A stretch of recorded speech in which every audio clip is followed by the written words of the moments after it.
Hello all, and welcome to all my fellow CPIM students out there. I hope your studies are going really successfully for you all. I'd like to start by saying thanks for the great feedback on my previous video. Check it out if you haven't seen it already. The link's visible in the annotations right now. You should probably watch that video first, as it gives an overview of my self-study strategy and tips which are helping me achieve an average pass mark on the self-study CPIM exams by 315 points on average. Okay, so the reason I'm making this video is that I've passed 2 more exams since the last video. I wanted to build on my previous tips with 4 more pointers that I found to be crucial to my success. So the 4 tips that I want to share with you today are: 1, the exam simulator life hack; 2, a review of key terminology; 3, the YouTube Apex Tamper channel; and 4, the book The Goal by Eli Goldratt. So if I jump straight into the Apex exam simulator life hack, as I'll call it, the Apex simulator, if you recall, is the #1 investment that I recommended in my last video.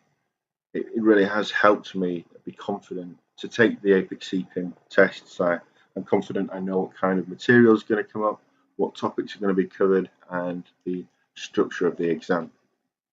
Now, if you look here, the Apex exam simulator is separated into 3 sections.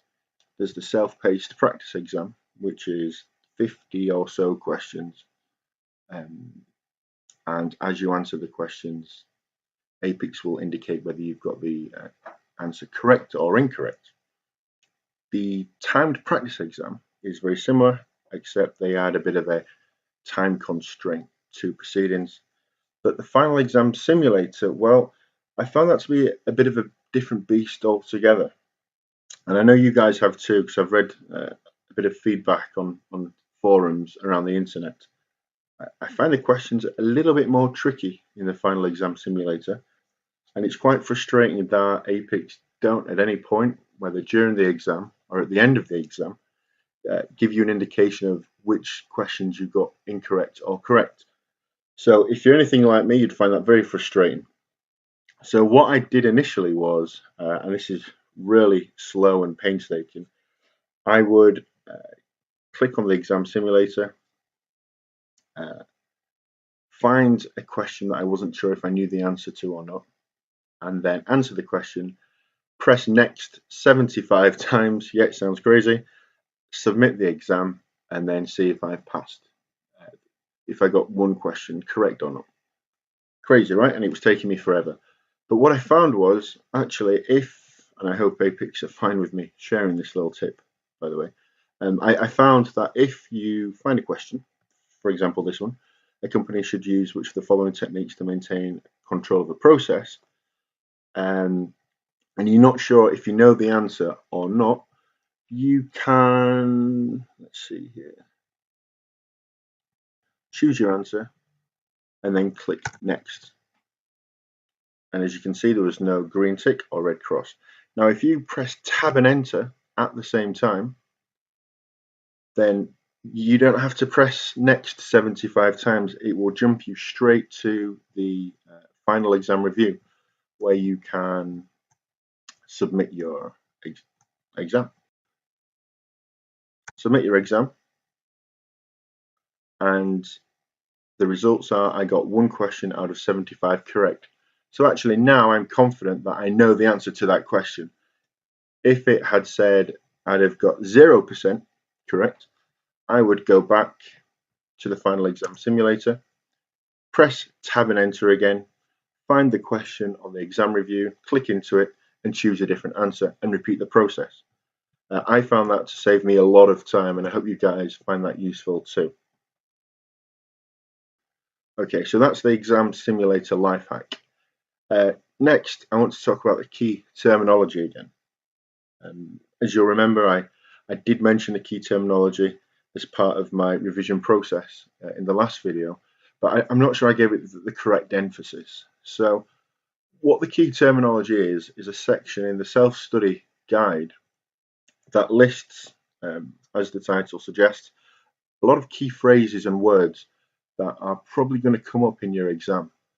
And I found that on especially execution and control of operations, there was a lot of key terminology to revise for. And as I was reading the self-study guide, I found that some of the key terminology wasn't included in the self-study material. For example, and I've put a couple of words here, like 7 quality tools, for example. And I might be wrong. So Brian Wilcox, the author of the self-study guide, if I'm wrong, I apologize, but I couldn't find the 7 quality tools mentioned anywhere in any of the study notes.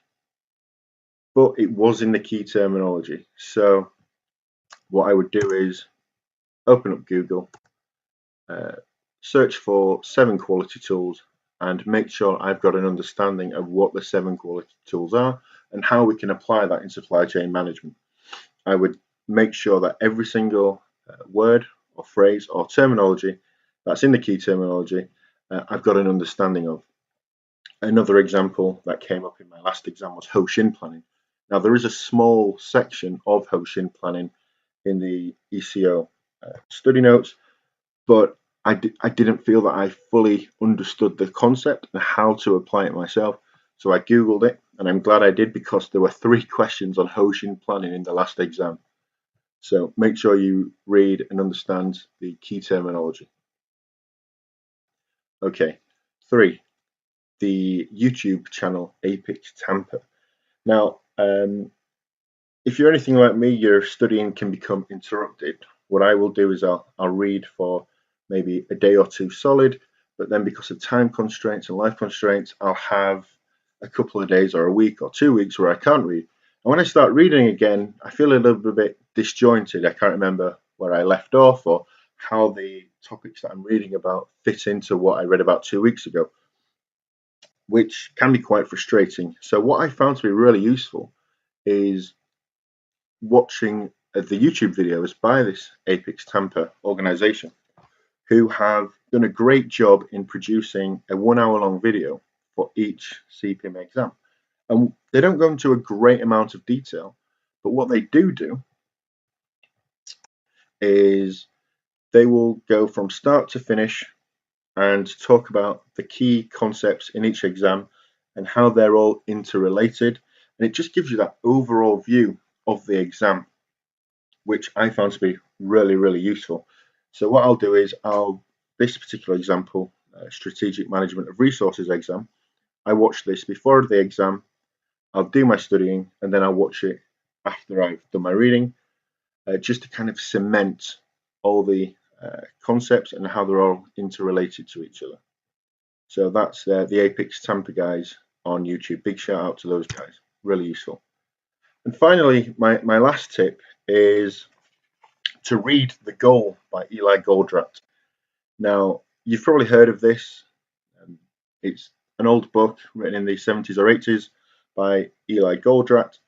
To be honest, I hadn't heard of it, but it's a book that I can't recommend highly enough. I came across a reference to the book in Detailed Scheduling and Planning exam, I think. And don't worry, it's not just another textbook if you haven't heard of it. It's actually a really good book that teaches you the theory of constraints in a gripping novel format. It really is a cliffhanger of a book. I won't give away the story too much, but I can't recommend it highly enough. It's really cemented my understanding of the theory of constraints and other Apex key teachings. And the best thing about this is, if you're anything like me again, you are constrained for time and you don't want to read yet another book. If you go onto Amazon, you can download this for free with a 30-day free trial on Audible, and download it as an audio book and listen to it on the way to work or on the way back from work. And I mean, personally, I was listening to it on the way to work and sitting still in the car park when I got to work just to hear a little bit more. It was that interesting. Cannot recommend it highly enough. Okay, so that's the 4 additional CPIM exam tips that I'd like to share with you today. The very last point before I go to mention is, on a personal point of view, I've recently made the transition in my professional life from retail into manufacturing, solely for the reason I really wanted to add some experience behind my CPIM studies, and it's the best decision I've ever made.